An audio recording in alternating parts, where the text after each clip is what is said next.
Welcome to Inside Winnipeg Politics. I'm Kevin Klein, joined by two Winnipeg Sun columnists. We have Royce Koop, a professor of political science at the University of Manitoba, and Jeff Currier, who has been covering Manitoba politics for longer than I can remember. It's been a long time that I think that you've been covering Manitoba politics. It's good to have you both here. We had talked earlier about what would we like to talk about on this show, and one of the things that popped out was the equalization payments. They've now been released for 2025, 2026. Saskatchewan, Alberta, BC, nothing, nada, zero. They don't need a dime from anybody else. Ontario needs 546 million dollars. Quebec, 13.6 billion, and Manitoba, which I think is the biggest on a per capita basis, gets $4.7 billion. Why is this happening and how long can we sustain this? Jeff, you had a column similar to this in the Winnipeg Sun, so I want to start with you. What are your thoughts on can we continue taking this welfare? Well, yeah, I mean, I know people are going to be outraged that Quebec and Ontario, especially the amount Quebec is getting, will be outraged by that. And Royce can address this, I think, but it's clear that our equalization payment structure needs to be rethought, that there's something flawed in the system itself. But Manitobans ought to be concerned that we're receiving not just so much, but that we depend so heavily on money from other Canadians. Equalization payments were never designed to be a permanent solution to any province's economic woes. They were designed to help provinces or territories through some difficult periods so that basic services like health and education would be roughly the same right across the country. They're never going to be exactly the same everywhere, but to make sure that things are we're all pretty much on an even keel and an even footing right across the country. It was never intended to be a permanent solution, and yet Manitoba is permanently, it seems, on the dole. And there seems to be no indication on the part of any Manitoba government ever to say, you know what, maybe we should reduce the amount of money we take from other provinces and create our own wealth. I've never heard that from anybody, even a conservative government No. in Manitoba. There seems to be no ambition to get off the dole. You know why? It's too easy from a guy that was in politics. I'll be honest with you. It's far too easy to spend other people's money. And that's how politicians look at it, right? It's a lot easier to spend some other people's money than have to deal with getting to work and get out there and make sales calls to bring people to Manitoba to start digging up minerals. I could go on for hours, but Royce, what are your thoughts on this from the perspective of these transfer payments that are going back and forth? And is it sustainable for Manitoba? Yeah, the principle of equalization is a good one, and Canadians are broadly supportive of it. Canadians are going to support their countrymen in different regions.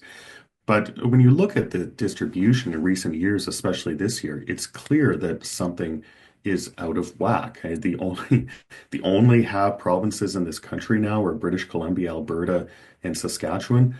Ontario is receiving equalization payments. Ontario is not a poor province. Neither is Quebec, for that matter. And so I agree with Jeff. We need to address the formula because Canadians are, as I say, are broadly supportive, but they also can be alienated by a situation in which Alberta, for example, is contributing a lot to this program, and then doesn't really get or see any benefit from it. In fact, when Jason Kenney was premier, they had a referendum on equalization.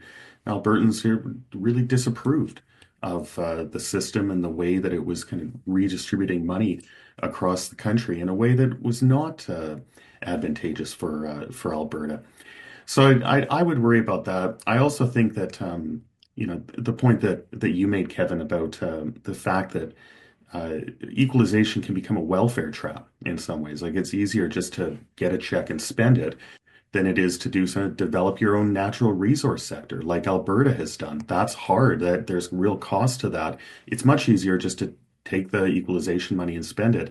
I would much rather see a situation in which provinces are actually working to improve their revenue base, develop their natural resources so that they can kind of get out of this dependence on transfer payments and generosity of other Canadians.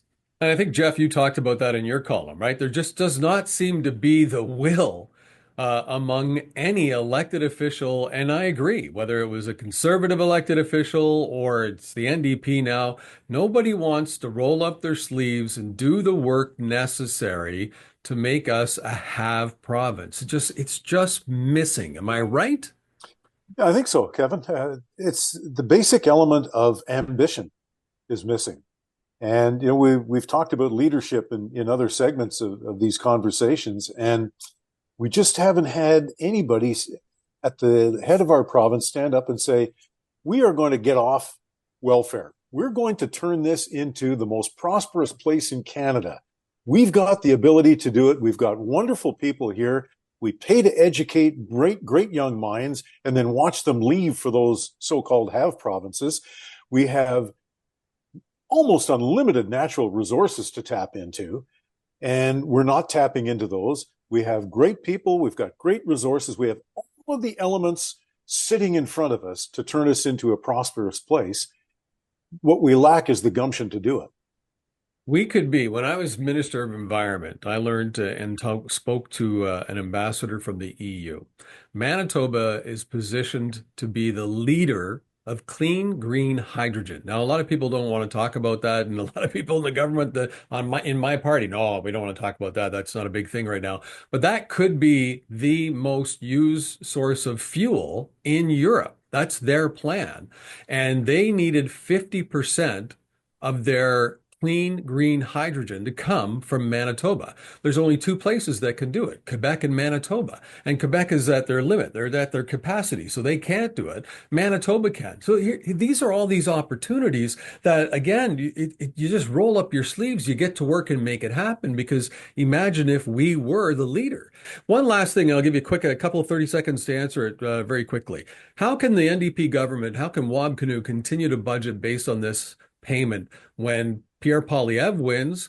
That's going to be some low-hanging fruit that they're going to have to knock down to bring our expenses under control. Yes or no?